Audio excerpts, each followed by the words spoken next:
Pour l'ensemble, garde à vous.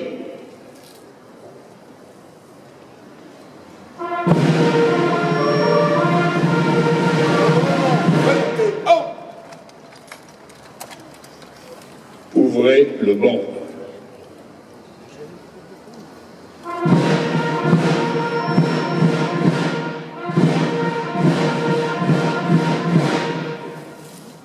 Monsieur le député-maire, Monsieur le ministre, député du 15e arrondissement, Mesdames et Messieurs les élus, Mesdames et Messieurs, nous sommes réunis aujourd'hui pour célébrer la libération de Paris, événement mettant fin à 4 années d'une rude occupation de notre capitale. Les généraux américains Eisenhower et Bradley, engagés dans les combats de Falaise, prévoyaient de contourner Paris pour ne pas être ralentis dans leur progression, notamment au niveau logistique. Bradley écrit dans ses mémoires « La ville n'avait plus aucune signification tactique. En dépit de sa gloire historique, Paris ne représentait qu'une tache d'encre sur nos cartes. Il fallait l'éviter dans notre marche vers le Rhin. » Les ordres de Hitler prévoyaient la destruction des ponts et monuments de Paris, la répression impitoyable de toute résistance de la part de la population et de combattre dans Paris jusqu'au dernier homme, mais le général von Scholzist ne montre aucun empressement à les appliquer. La garnison allemande est forte de 20 000 hommes, mal équipés, avec des unités disparates. La résistance parisienne, commandée par Roll Tanguy, depuis son poste de commandement sous la place d'Enfer Rochereau, et par Chaban-Delmas, est pauvrement équipée mais enthousiaste, et elle encercle les îlots de défense allemands. L'occupant se trouve en position défensive. Une division SS est mise en mouvement vers Paris pour renforcer l'armée allemande. Il est à prévoir qu'elle obéira sans état d'âme aux ordres de destruction d'Hitler. Avec l'annonce de l'avance rapide des Alliés sur Paris depuis la victoire de la poche de Falaise, le métro, la gendarmerie le 13 août, puis la police le 15 août, suivi des postiers le jour suivant, se soulèvent. Ils sont rejoints par d'autres corps de la ville quand la grève générale éclate le 18 août. Des barricades sont dressées, entravant les mouvements des véhicules allemands, et des escarmouches contre les forces allemandes d'occupation, épaulées par les membres de la milice, commencent à devenir sérieuses les jours suivants, atteignant leur apogée le 22. De sérieux combats ont lieu à la préfecture de police, occupée par les policiers insurgés, dès le matin du 19 août. Le 19 août, la mairie du 15e est libérée, mairie qui verra quelques jours plus tard des dizaines de soldats allemands prisonniers rassemblés à l'endroit même où nous nous trouvons. Une trêve est conclue. Les insurgés, faute de munitions, n'auraient pas pu tenir longtemps. La résistance intérieure envoie en mission le commandant Cocteau, dit Gallois, auprès du général Patton, pour signifier aux Américains que la moitié de la ville est libérée le 23, mais que la situation des résistants est critique. Devant cette situation désespérée, ayant obtenu l'accord de De Gaulle, et rappelle à Eisenhower sa promesse faite à Alger en 1943, où la libération de Paris serait confiée à une unité française, le général Leclerc force la main aux Américains en donnant l'ordre de marche sur Paris aux éléments de reconnaissance de sa 2e division blindée. Eisenhower, doutant de pouvoir retenir les Français, finit par accepter et envoie la 4e division d'infanterie américaine en renfort. À partir de ses positions d'Argentan, l'audacieuse attaque française se fait sans soutien aérien allié sur 200 km, en contournant par le sud les fortes positions allemandes placées à l'ouest de Paris, au milieu d'un enthousiasme populaire indescriptible, mais qui gêne les combattants. Les combats en banlieue sont sévères, mais les soldats de la 2e DB, qui combattent sans dormir pendant 2 jours et 2 nuits, ne peuvent être ralentis par les points d'appui allemands.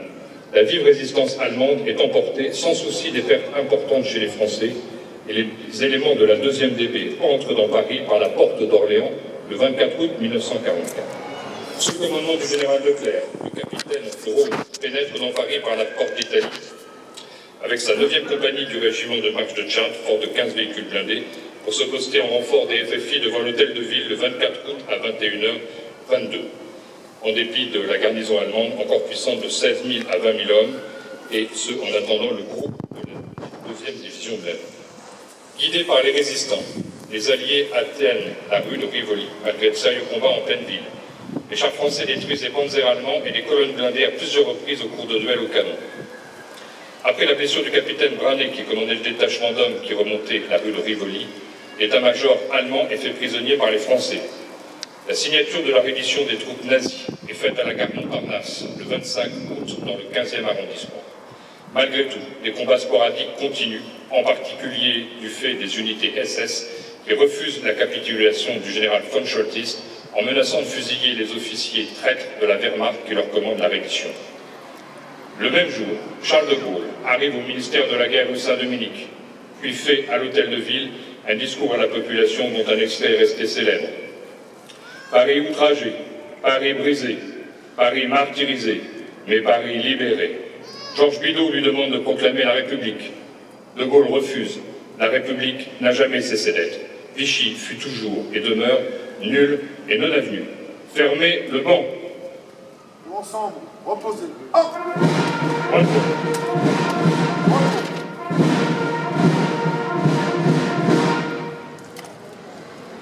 Nous allons nous rendre au monument aux morts dans l'ordre suivant.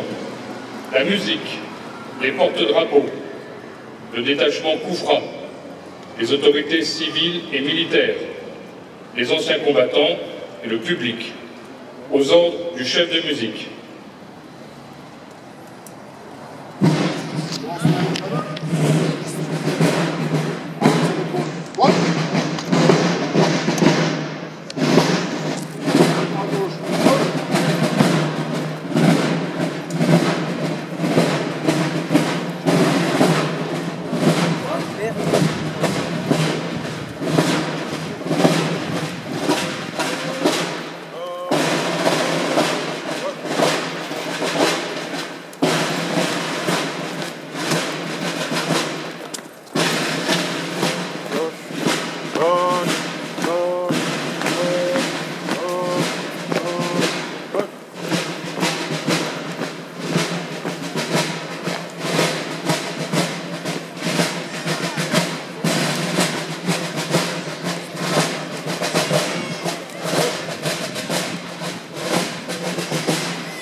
Garde à vous. Dépôt de gerbe. La première gerbe va être déposée par l'ANAC par Madame Odette Laurin, compagnie de Monsieur René Caron.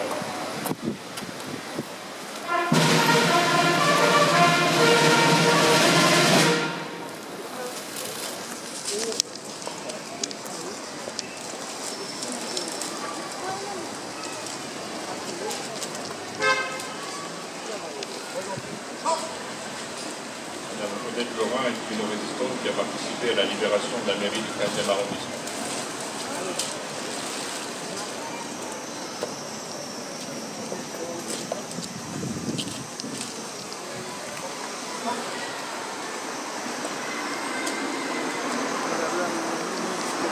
Dépôt de gerbe de la mairie du 15e arrondissement par M. Philippe Pouchon, député maire du 15e arrondissement, et M. Jean-François Lamour, ancien ministre, député du 15e arrondissement. Et M. Maurice Aubréjean, ancien résistant.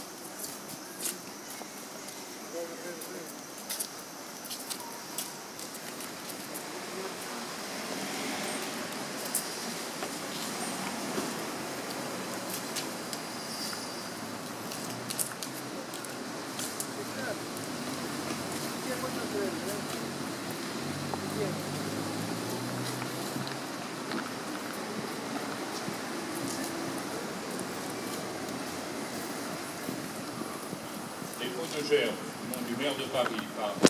Gilles Alera, conseiller de Paris, et Catherine Bessis, conseiller d'arrondissement.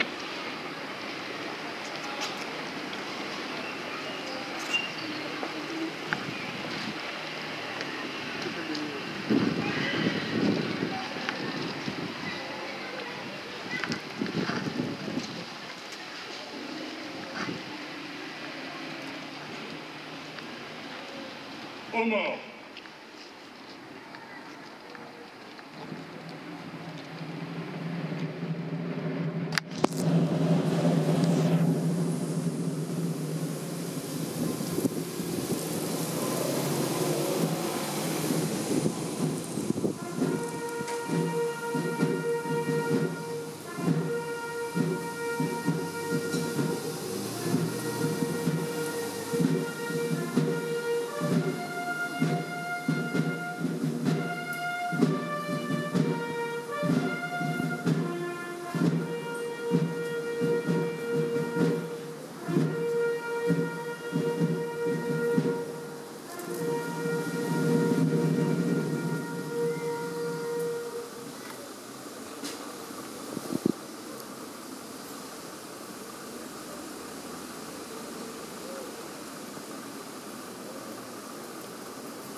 Contre nous de la tyrannie, l'étendard sanglant élevé, l'étendard sanglant élevé. Entendez-vous dans la campagne mugir ce sang, ce soldats, ils viennent jusque dans nos bras, égorger nos campagnes. Aux armes, citoyens,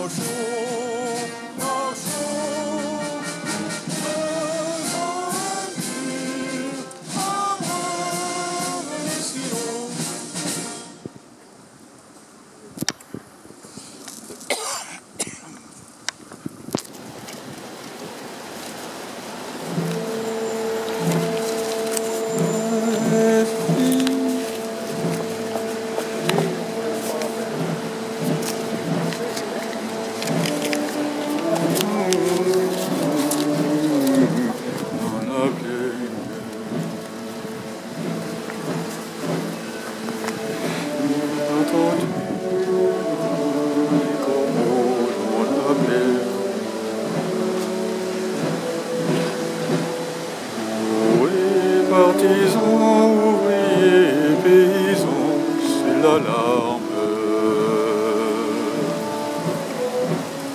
Ce soir, on connaîtra la puissance des armes. Et nos amis descendez des collines, camarades. De la paille, les fusils, la mitraille, les grenades. Oh, et tirez aux armes et au couteau, tirez vite. Oh, oui, faites attention, dynamite.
maintenant retourner sur une partie dans le même ordre qu'à l'aller, la musique, les porte-drapeaux, le détachement Koufra, les autorités civiles et militaires, les anciens combattants et le public, à disposition du chef de l'État.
là-haut sur le balcon.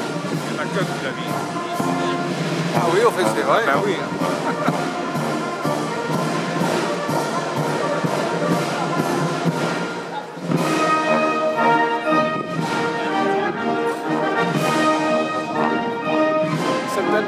pensais qu'avec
ça va. Ça va. Au revoir. Ça va? Oui.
Ensemble, garde à vous.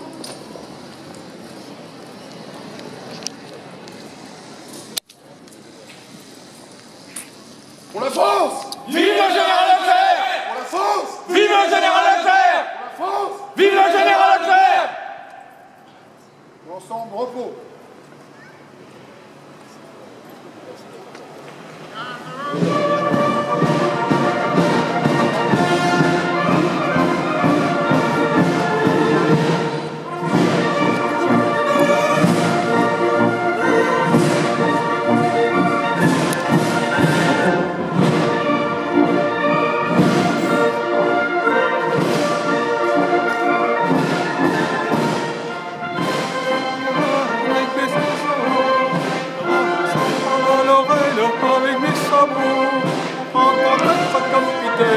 Avec mes sabots dans les avec mes sabots.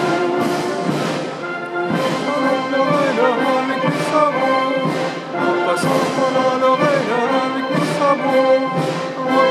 Encore capitaine avec mes sabots dans les avec mes sabots.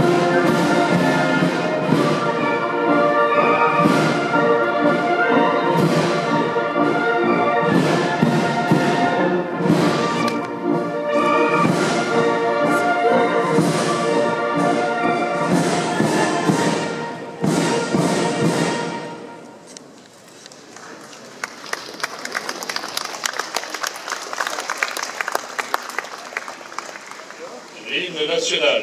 les marches et les sonneries réglementaires ont été exécutées par la musique des gardiens de la paix de la préfecture de police de Paris, sous la direction du chef de musique, le capitaine Charles, et du tambour-major Courtois. Nous pouvons les applaudir pour la qualité de leur interprétation et pour leur fidélité au 15e arrondissement.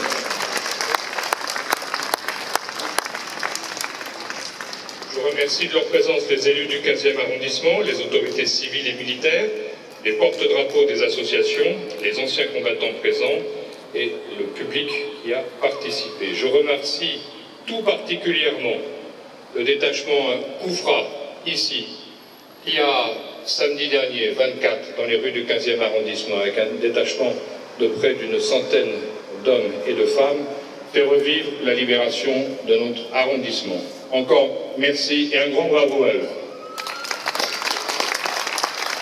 Bravo pour la France. Vive la mairie du 15e! Pour la France. Vive la mairie du 15e! Pour la France. Vive la mairie du 15e! Repos. C'était pas dans le protocole, mais merci. La cérémonie est terminée. Vous êtes tous invités au vin d'honneur qui se trouve dans la salle, à côté de la salle des mariages, au premier étage. Vous pourrez passer par l'escalier ou par les ascenseurs et vous pourrez également découvrir l'exposition consacrée à la libération de Paris et du 15e arrondissement qui, là encore, a été mis en œuvre par le détachement Koufra sous la responsabilité de M. Julien Mazy, dont la ressemblance avec le capitaine Braun n'aura échappé à personne. Les drapeaux sous les ordres de vos commandants. Pour l'ensemble, vous pouvez rompre les rangs. Merci. Messieurs, c'est à vous. Rompez les rangs.